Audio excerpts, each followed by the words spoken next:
I'd like to introduce Brandon Colley here. Brandon has 15 years of experience administrating secure Active Directory and Windows environments. His strong desire to provide content and insights to the InfoSec community has resulted in multiple published articles, speaking engagements, and podcast appearances. Please welcome Brandon.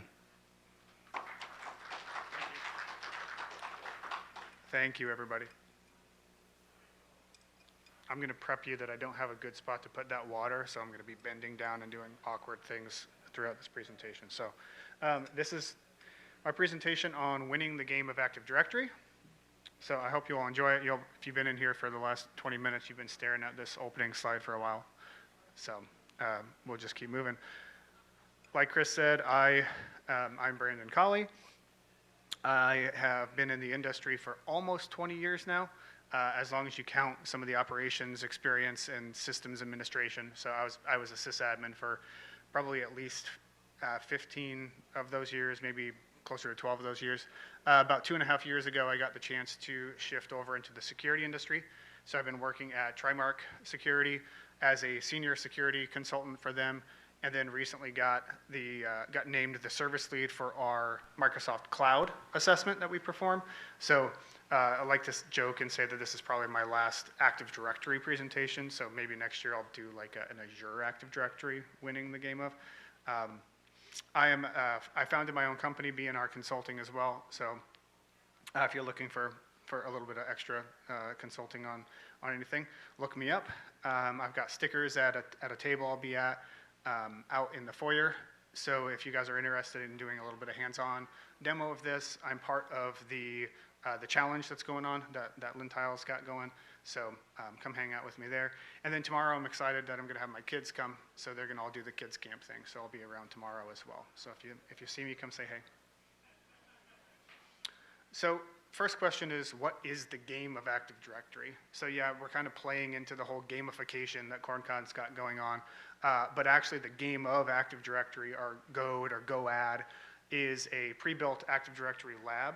It is a multi-domain environment, and it's got well over 30 different vulnerabilities that are built into it. So that's what we're kind of using as our attack mechanism.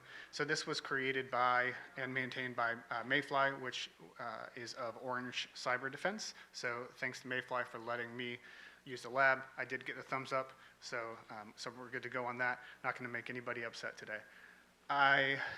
It's also mostly created for pen testers. So a lot of times, if you all are more on the blue side, on the defending side, you don't tend to get as much experience with this, such as myself. You know, I'm not necessarily a penetration tester, but that's the original intent for it. So next kind of question you kind of talk about when you're going to play any new game is you have to decide what character you're going to play as, right? So real quick, how many of you guys are considered more of like the penetration testers, the attackers, and then how many of you are more of the defender side? Okay, so we've got a mix. That's good.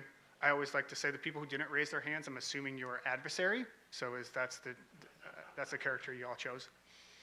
So as a pen tester, obviously you're going to be doing some of the exploiting of Active Directory. You're going to find misconfigurations and vulnerabilities in the environment. Defense is going to be more based on hardening Active Directory and just consistently monitoring it and kind of leveling up what the network infrastructure looks like. And then adversaries, we like to say that they don't play by the rules, right? The next question, and probably one of the most important questions when you start playing a new game, is you want to know, how do you win, right? That's the first rule of any new game. And so I'm here to kind of challenge that as far as Active Directory goes. I think a lot of people, when you see and hear winning the game of Active Directory or beating Active Directory, you're thinking of gaining domain administrator, you're going to exfiltrate data, and you're going to try to persist in the environment. It kind of depends on who you are and what it is that you're doing with that.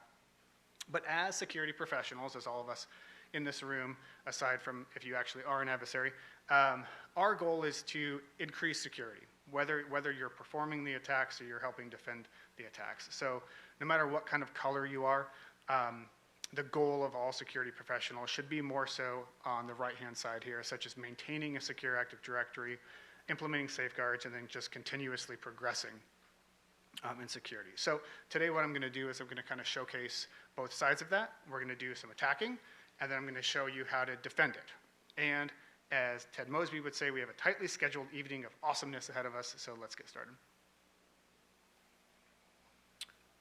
So playing the game of Active Directory, I've broken this down into 4 levels.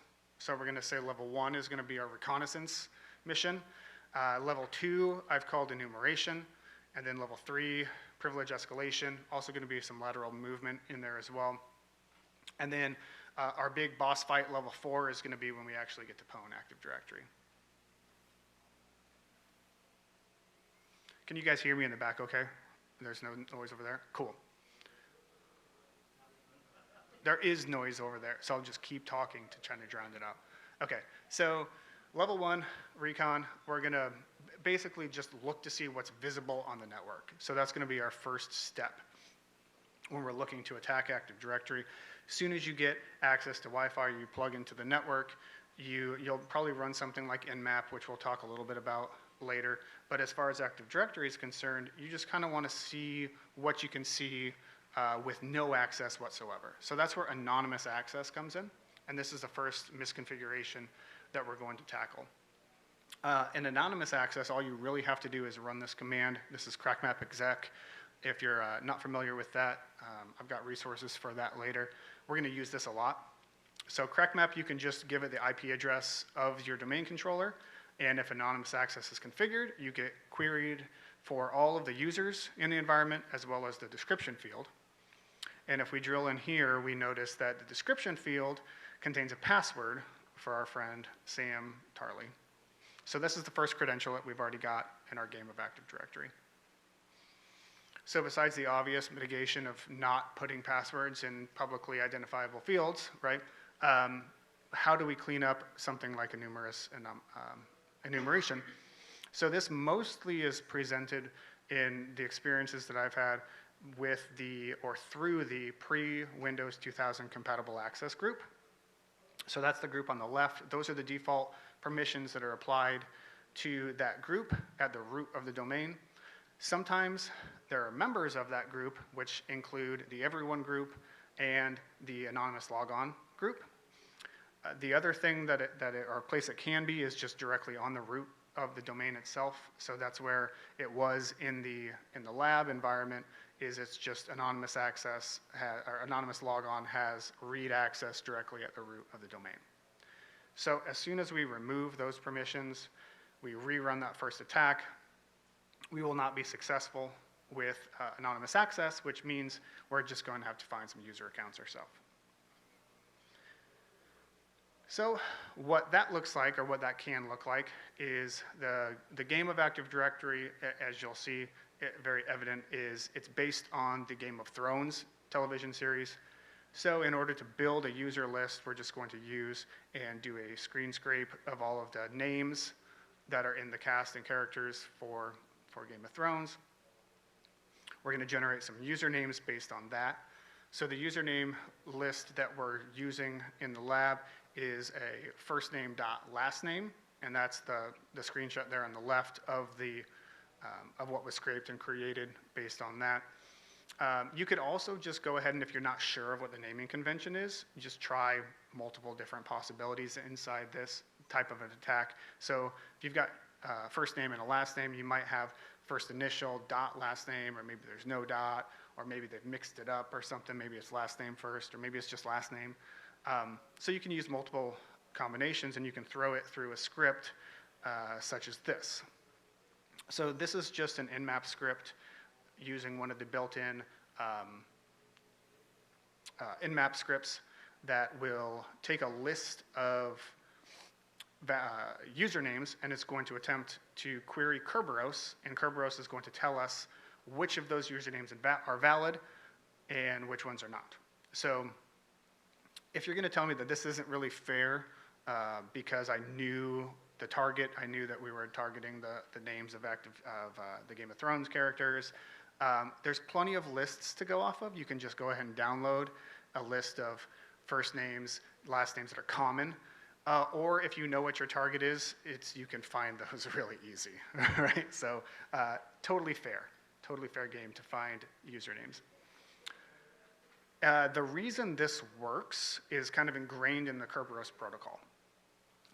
The Kerberos protocol will return the top message here, which is the principal unknown message, if the account does not exist. If the account does exist in the domain, it's going to return something about the requiring or not requiring pre-authentication, which we're going to come back to in a second. So what we can do to mitigate this is quite difficult just because it is ingrained in Kerberos. It's a no-fix bug. Microsoft does not consider enumeration any sort of a bug or a vulnerability.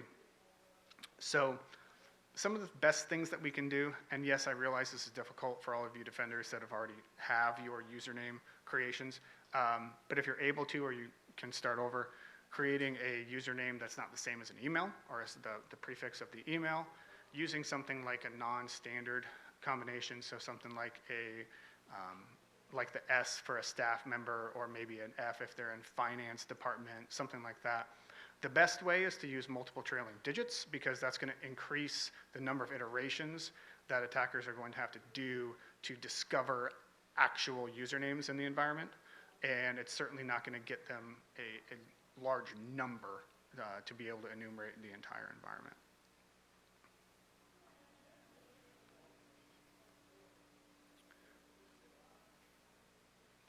Okay, so let's go back to that Kerberos pre-auth. Some of the attackers probably lit up a little bit because they know that AS-RepRoast attacks that Kerberos pre-authentication. I've seen a couple people taking pictures. Go ahead, if you want to take pictures of me, that's fine. I do have all of these slides on my GitHub. That's at the very end, so you can download it from there or grab them from there later too. But if you like taking pictures, that's fine. Okay, so this AS-RepRoast,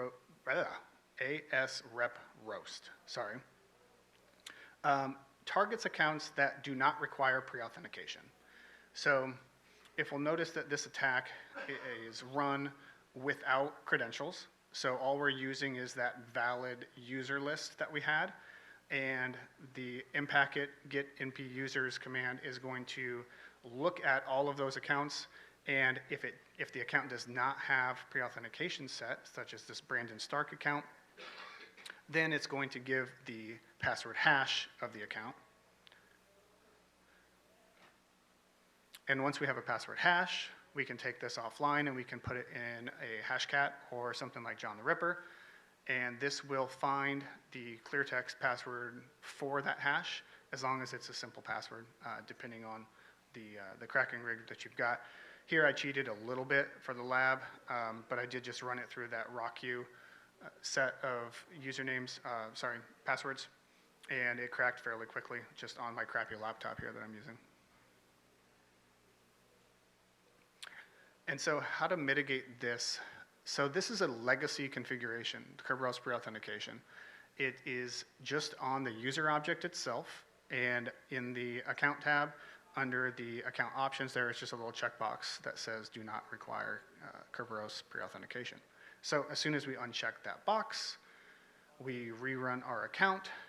Brandon no longer freely gives his password out, or at least the password hash. So that means we're going to do some different password style attacks, since we can't get free passwords through this anymore.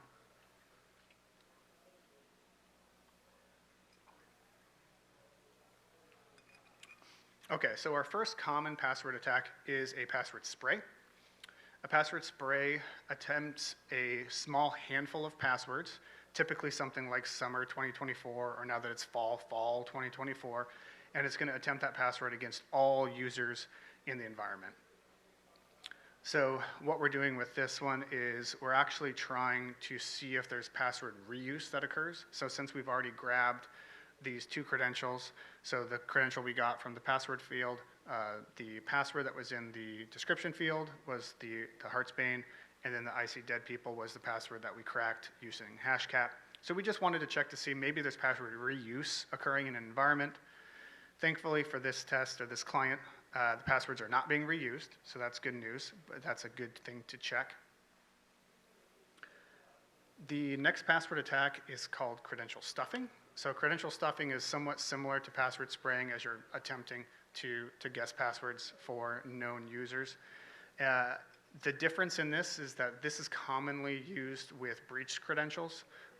The previous speaker had mentioned the Equifax breach that happened, the MGM breach. So if your credentials are found in one of those breaches and you're using your email address for the company that you're using, and then you're reusing that password for your on-premises, that's where this attack kind of comes in. So with this one, what we're doing in the lab is we're doing a similar style attack where we're just throwing the list of usernames in both the user field and the password field. And we got a hit because we found a service account that was just using the password that's the same as the username. And this, you guys might be saying, well, that's silly, that's not, you can't do that anymore. And you can do it, but not if the complexity requirement is set up. So in this lab, we run crackmap exec, we give it the user credential, and we can see what the password policy looks like for the domain. And sure enough, there is no complexity requirement. The password length is pretty much garbage, and we can also see things like the lockout threshold and a few other things too. And account lockout is an effective strategy to combat password style attacks. Here's what some of the red teamers see, and if they see this, they probably feel silly, and then they have to make a phone call, because when you run crackmap exec and you run it too many times, you'll see the first few is status logon failure, and then after about the third or fourth one, it changes to account locked out. So that tells them that they locked the account, which is going to generate some phone calls to the help desk. Hopefully it was just a single account, right? Another thing that we can see using crackmap exec is you can identify what that bad password count is for the accounts. So poor Araya Stark was the one that I locked out. She's the account there at the very bottom with a 5. And ideally, we're targeting and only hitting like around that 4 range, right? Because we don't want to lock out accounts. So sticking in that area for the reset period. So I say that from an attack perspective, but those are also very fundamental ways from a defense perspective to help protect against the password style attacks. So yay us, there's level 1. So reconnaissance down. We've collected 3 passwords, but that wasn't necessarily our goal. We've also patched 5 out of our 16 vulnerabilities in level 1. So we talked about anonymous access. So that was the permission at the root that allows read access without needing a username. The usernames and how to protect your users by having more complex usernames. Kerberos for authentication, that was our AS rep roast attack. Then better password hygiene to prevent password account attacks, and then also the account lockouts that we talked about. And so I let my 9-year-old daughter, she wanted to help. She told me that she's really good at PowerPoint, so she made this slide for me. The corgi she found, and then like she very well placed that like solar flare right in the middle. So this is the enumeration level. I call it enumeration, and then I realized that enumeration is kind of the same as reconnaissance, and then I'm actually kind of talking about privilege escalation, so we're just going to kind of call this one more hacks. The big difference with this level versus the first level is a lot of it does require having that initial username, so just a regular user. You can do a lot of cool stuff. One of those cool things, and any Active Directory presentation would not be complete without Kerberosting. So Kerberosting is an attack on accounts with SPNs, or service principal names, or basically service accounts is what these are. So here we're going to authenticate with an account, and we're going to run the packet command, and this gives us 2 users. So we have a John Snow and a SQL Service account that have SPNs, and therefore they give us their password hashes. And so like before, we're going to put those through Hashcat. We went ahead and we cracked with the weak password that John Snow was using, which was I know nothing. And how do we protect against this one? First, we got to identify accounts that are vulnerable to this. So And part of the reason, I guess I should have said, backing up a little bit, part of the reason I'm showing some of the attacks is just for the defenders to know. You can, with permission, you can use some of these attacks on your own environment. So, but I also wanted to show something that's a little bit less likely to get hit by detections. So this is just a simple PowerShell command. So PowerShell just a get 80 user, and it's pulling user accounts that have service principal names. Do not freak out when your curb TGT account shows up in this. That is normal. Your domain controllers also have SPNs, so don't freak out when you see those either. But the two that do show up are Jon Snow in the center there and the SQL Service account. What I like to say with these, and a lot of times service accounts are scary. I was a sysadmin for a long time. Service accounts, we don't know what they're doing, and we are afraid to touch them. And I sure as heck not want to change the password, right? Because that's going to break something. Unfortunately, that scream test is sometimes the best way to find out if a account's being used.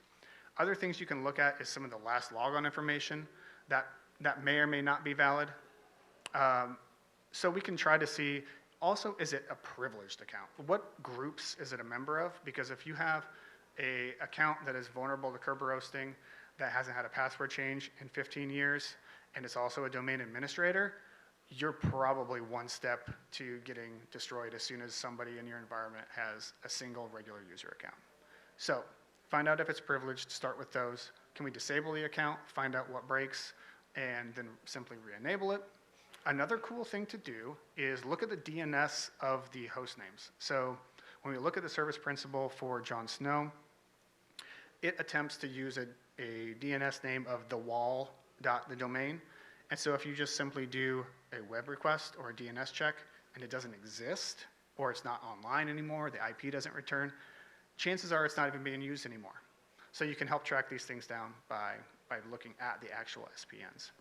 And for the ones that do have to stay, so notice the final one, the SQL Service account, that password didn't crack because it used a long, strong, complex password. So now that we know that Jon Snow doesn't actually need an SPN because it's not a service account that is needed anymore, that account can no longer be exploited. So when we rerun the command, we only get the SQL Service account. Now I want to talk about on-path attacks. Some of you might say that this is the very first thing that you run as a penetration tester in an environment. You boot up Responder, because Responder is God's gift to penetration testers. And the reason for that, if you're not familiar with what Responder does, is Responder sits up and it listens on the network, whatever subnet it gets placed on. It's going to listen to see what's happening, and it's going to poison some of those requests. It's going to voluntarily say that if anyone says, hey, does someone know what XYZ is? Responder says, yeah, that's me. And it says it all day long, right? So in this environment, we go ahead and we run Responder for just a few minutes, and we get 2 accounts that attempt to authenticate. They go ahead and they give the password hashes to Responder. And for the 3rd time, we get to go ahead and crack the hash using hashcat. So here we got Rob Stark. We were able to crack that one fairly easily using the RockU word list. But for the account that we could not get the clear text credentials for, hashcat wasn't able to get us whatever the password was, we can do another on-path attack, which is a relay. So running Responder in a similar way as before, instead of dumping the hashes, we're going ahead and redirect those authentication attempts, or relay those, to another target. So this first command is running NTLM relay X, and we're going to target a secondary machine on the network that is going to be a target. You can do more than one target with this as well. And once that authentication occurs, Responder sends that via NTLM relay X, and it attempts to authenticate to our target machine. And there on the bottom, we see that not only do we have a connection successful as Eddard Stark, but Eddard Stark happens to be an administrator on that target machine. And so what we can do with that, we can gain shell, we can interact with that session, or we can run secret stump. So here, using proxy chains, we can run in-packet secret stump using no password, because we've relayed those credentials. We don't need to know anything other than the username and the fact that he's an administrator. What secret stump does is it's going to dump the local SAM hashes for everything on the account, on that server. So this is all the local administrator accounts or any local account that exist on that. So here you see the hash of the administrator account. And if we scroll down, it also will extract saved credentials that exist. So in this case, that SQL Service account that we saw earlier, we couldn't Kerberos it. Well, the clear text credentials are sitting on there because it's acting as the service account to run the SQL service on that endpoint. So fixing this is probably some of the hardest stuff to fix, is these on-path attacks. The first thing to start with is LLMNR, which is Link Local Multicast Name Resolution. Yes, I wrote that down. I do have resources for all of these at the very end too, because I could speak at length about just all of this. So beyond LLMNR, NTLM v2, enforcing that. A keen eye might have noticed when those hashes were coming through using Responder, those were NTLM v1 hashes, which are a whole lot easier to crack. They take a whole lot less time. NTLM v2 makes that somewhat more difficult. So enforcing that on your domain controllers and everywhere on the network. Preferably no NTLM at all. So group policy now has some new settings that restrict NTLM, so you can set up auditing to identify ingoing and outgoing, and you can limit that where it's available, and that forces Kerberos authentication. You can also protect LDAP, which is basically your Active Directory domain controllers, by enforcing LDAP signing and channel binding. Again, those are very difficult. One that's not so difficult, and one that I like to just shout from the rooftops, is the use of a protected users group. So in Active Directory, every domain has a protected users group. A coworker of mine wrote a blog on this and has a presentation on this, just as a very specific. This also helps protect against on-path attacks. So adding your dedicated domain administrative accounts to this group is going to help protect those accounts. All right, so we got three more credentials. We finished level 2. We Kerberos to Jon Snow, cracked the hash of Rob Stark from the hash we got in Responder, and then we found the clear text credential on that server that was running the service as SQL. Again, that wasn't necessarily our goal. Our goal is to help make things a little bit better. So performing that SPN cleanup to help restrict what accounts are Kerberosable in an environment. And then we're limiting a lot of the dangerous protocols, LLMNR, NTLM v2, and then we're also going to configure LDAP signing and channel binding. And we're going to put our users, our domain administrators, or our very highly privileged accounts in the protected users group. How do you eliminate LMR if you're using white phones? Can you turn that off and still get white to work correctly? I don't know the answer to that question. That is a good question, though. Discovery protocol that I've seen used in phone networks. So the way it's disabled is on the endpoints. So if you're not using like a soft phone on them, you're using a soft phone. Yeah, so it's not necessarily restricted on the network tier. It's restricted from the Windows workstations.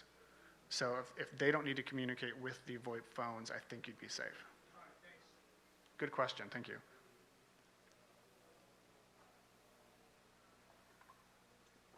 Okay, privilege escalation, level 3.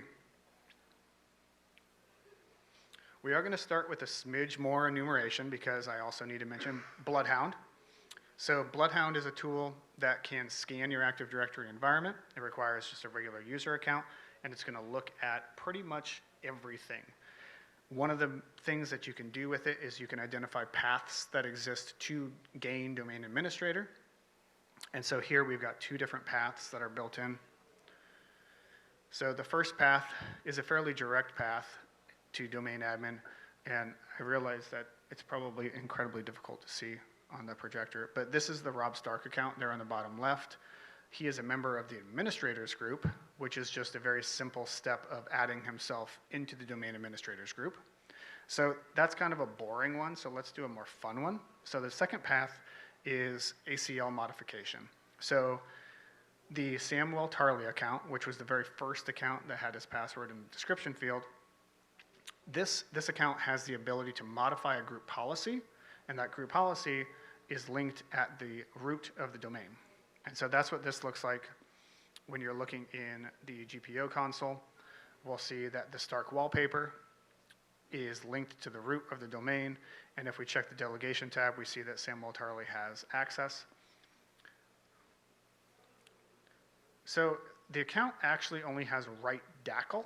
You'll notice that the write permission is unchecked, but if we go into the advanced and we take a look to see what that write DACL actually means, is it means that the account is able to modify the permissions and modify the ownership on that object. So he may not directly have write access, but he has the ability to give himself write access. So once we have write access on the GPO, we can modify the GPO in multiple different ways. One such way is adding a logon script that'll fire when any user logs onto any computer. Because it's at the domain root, it's going to affect everybody. So this could be a malicious logon script. Mitigations for this, again, fairly simple. It's just don't do it. It's remove the ownership rights on the objects. So that is in the details tab of each GPO. That's the photo on the right. The picture on the left is just the actual permissions that exist. So don't give unprivileged users access to your group policy objects, specifically anything that's linked to the domain root, domain controllers, or any other tier 0 asset.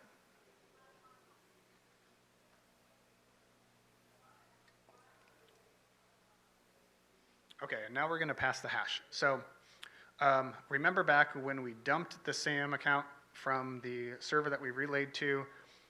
There's a lot going on in this conversation. So what we did was we dumped the local credentials for one of the endpoints that we were able to relay to. So what we can do with this is we can attempt to pass the hash attack, and we're going to test to see if password reuse exists on that local administrative account. So this may be typical of the built-in administrator account. There may be a help desk account that exists on your endpoints. Any local account can be retried or attempted to do something like this. So again, our friend crackmap exec allows us to target all machines in the network, and we're going to give it the username of administrator, and then we're going to give it the hash, which is where we pass the hash. The first one that hits is that Castle Black account. That's the one that we expected to happen because that's the one that we took the hash from. But the one that we didn't expect is that Winterfell account on the very bottom. So in this lab, it's not typical, but that is a domain controller. So I'm kind of going to digress from that. That's super atypical to have a domain administrator account on an endpoint, but it still allows you to gain access to another host. So in this case, we go ahead and we're going to run evil winrm. We're going to target that machine. We're going to log in with the hash of the administrator account. And then here you see I run who am I, and it shows that I am the administrator on that endpoint. So protecting against this, Microsoft came out with LAPS, the local administrator password solution. This has been around for a very long time, so I'd be surprised if this is the first time you're hearing about this. Old admins like myself still remember back when we had group policies that we created, that we set the password everywhere, and then the C password got compromised, and now anybody can decrypt anybody's password. So we don't do that anymore. We didn't exploit that in this lab. But LAPS helps solve these issues. So LAPS is a group policy that helps you configure a different password on all of your endpoints.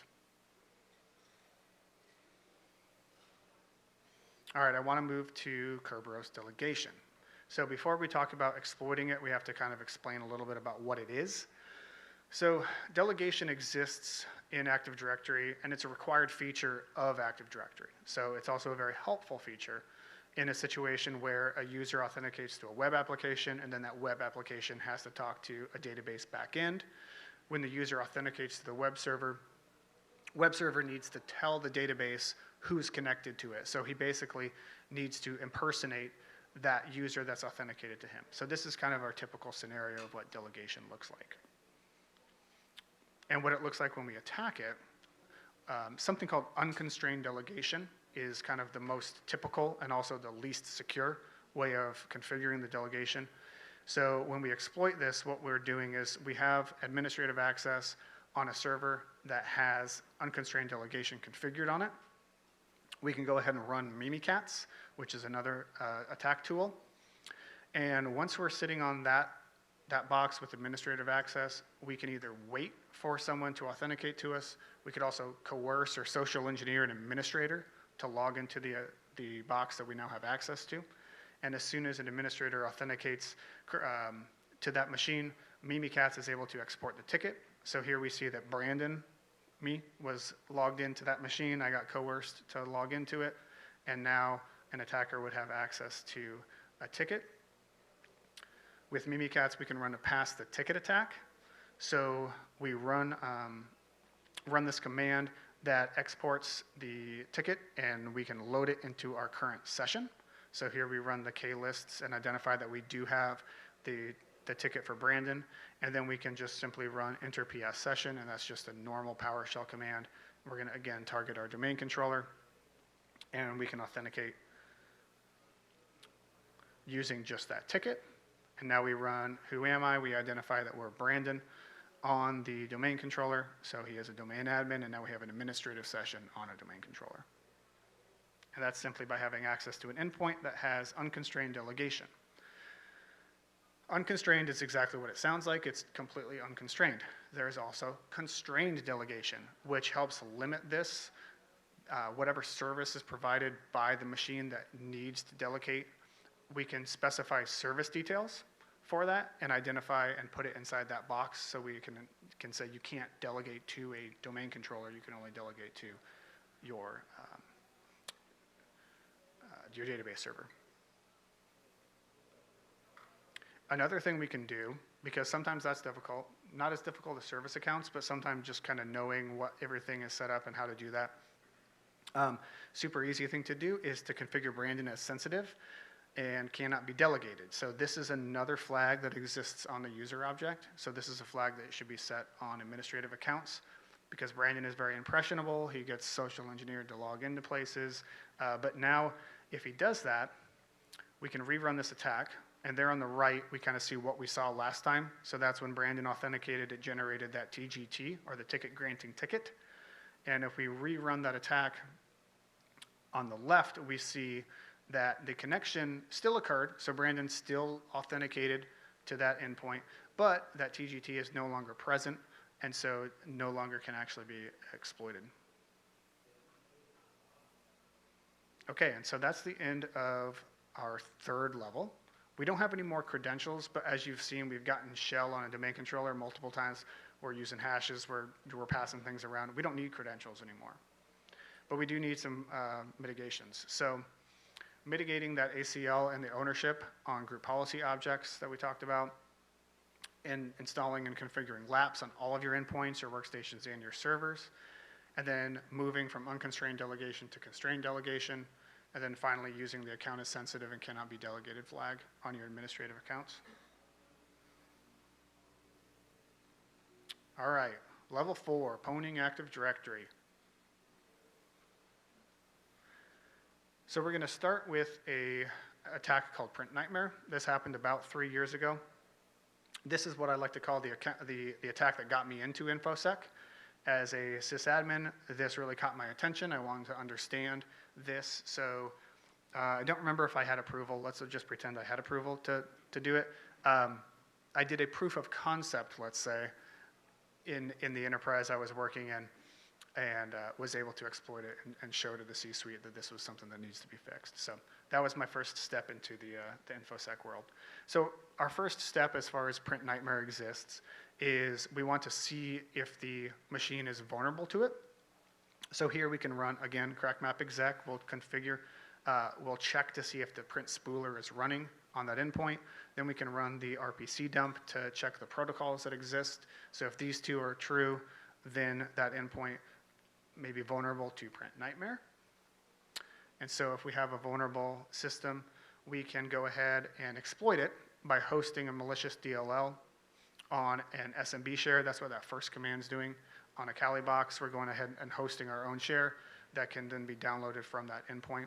So when we run the exploit, The exploit I grabbed is from cube 0x0, and we're running the exploit. We're targeting the domain controller that is vulnerable to print nightmare, and we're authenticating as just a regular user account. So we're using that Hodor account that we got earlier.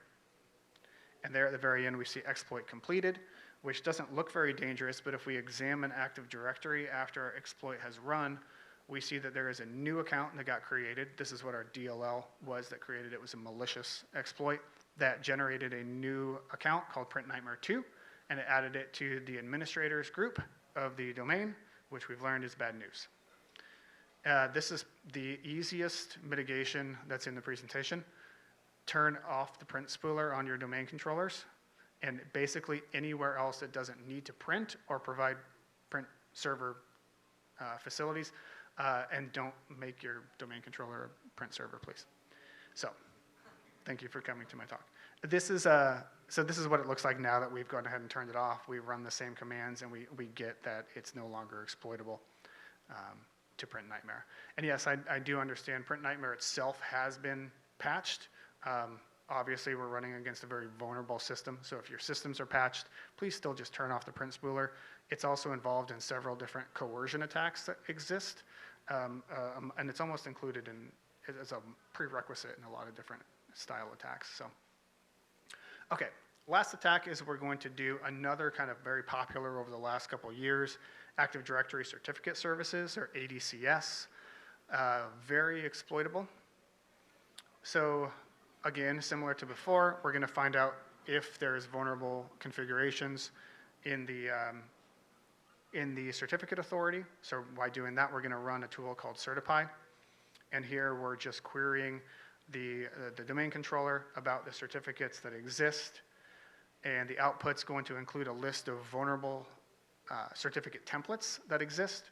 So that's what this looks like. And then if I drill into this a little bit, it'll tell us why.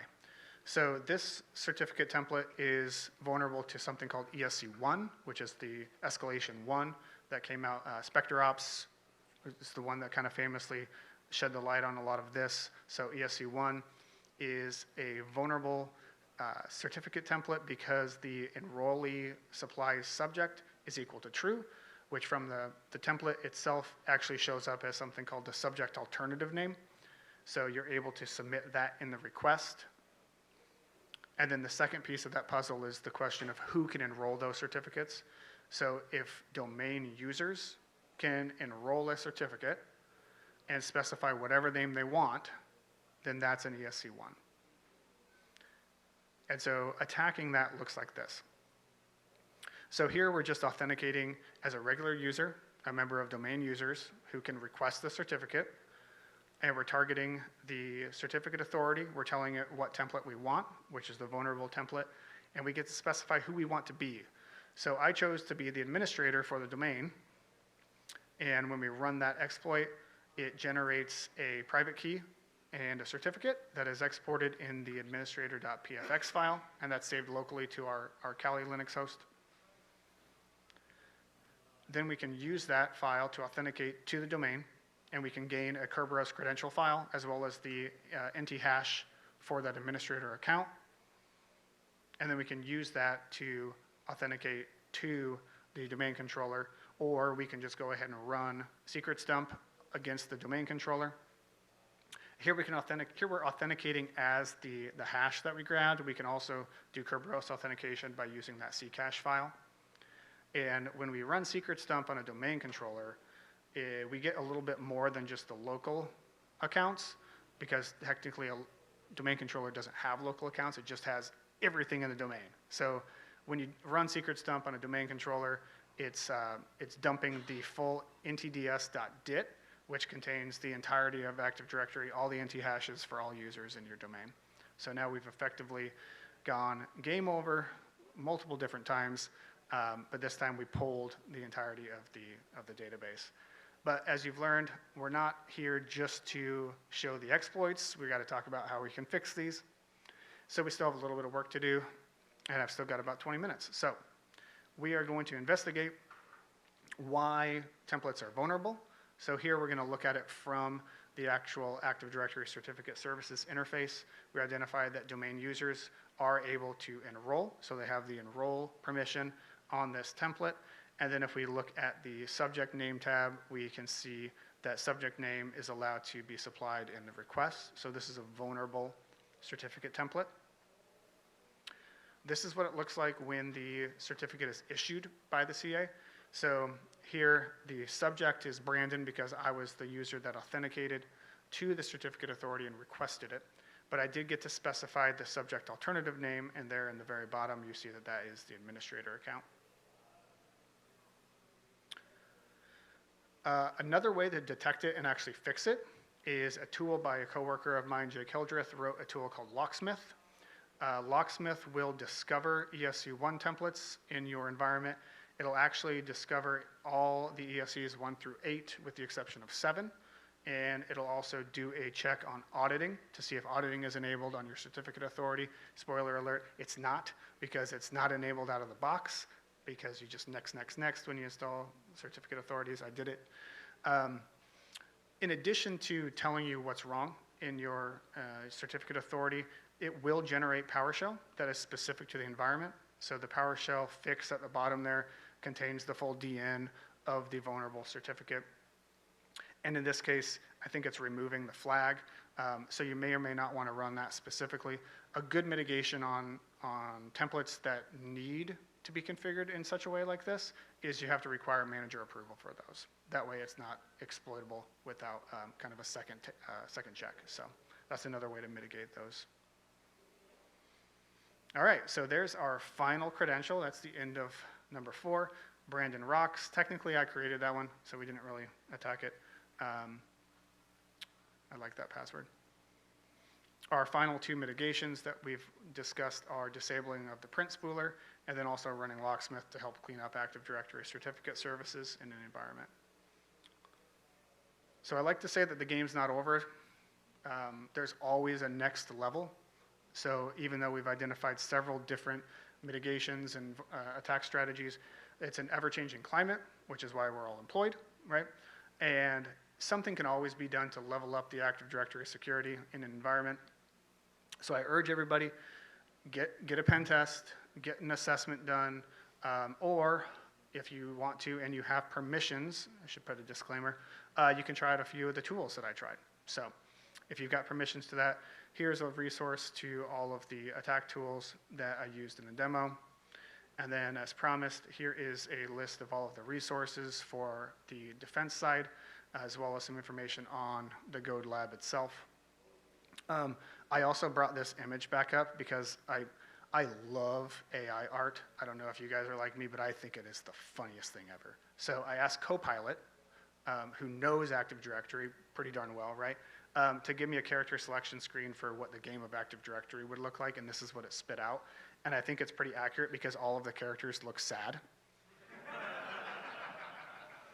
And then no AI can spell, even though you tell it how to spell. So it came up with these names on its own. So I have Oh Lordy and Dad and Doy. That's great. I'm glad you guys like it as much as I do. And that's it. So this is my Goad leaderboard. You can find me pretty much everywhere. I'm Tech Brandon. So on Twitter, on LinkedIn, on GitHub. GitHub does have all of the slides for this talk. The talk was actually originally done at DEF CON. So if you see that it says DEF CON on it or something like that, that's why. It's the same talk. Thank you all for being here. I really appreciate it. And enjoy the rest of your CornCon. And I do have a couple minutes if someone's got questions. Again, I will be, I forgot to mention actually, maybe I did at the very beginning. So I have Goad installed on my laptop. It's not fast. I can't do every single attack that I showed. But if you're interested in doing some hands-on experience, I will be out in the foyer with this for a couple hours this afternoon. So if you want to come play with it, do some hands-on stuff, come check it out. I can walk you through it. We can copy-paste commands if you want to.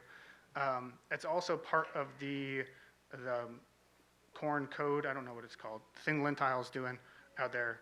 So if you guys are participating in that, you can win an award for that too. So if you want to come hang out. Anyway, with that, if you've got questions, I'd be happy to try to answer those. or you can ask me outside if you're shy.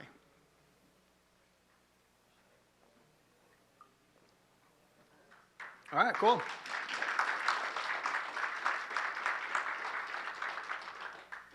Thank you all so much. I guess I do have one. Yeah. So you're saying none of this applies to Entra? Oh. Have to think back on, there's probably ways to pivot. That'll be my next talk, is the game of Entra. That's actually what I do now, pretty much full time, is defense for Entra ID. So Are most of your environments hybrid then, so you still do have on-prem? yeah, yep. Almost everyone we see is a hybrid environment. We've got a couple that are cloud only, and then we assess Active Directory environments that not connected with Entra whatsoever. It's not necessarily to say that the company isn't a hybrid company. It's more so that it just doesn't that tenant doesn't have a backbone of Active Directory because it's a dedicated tenant for something, or vice versa, right? It's a isolated Active Directory that's not connected. Yeah, no problem.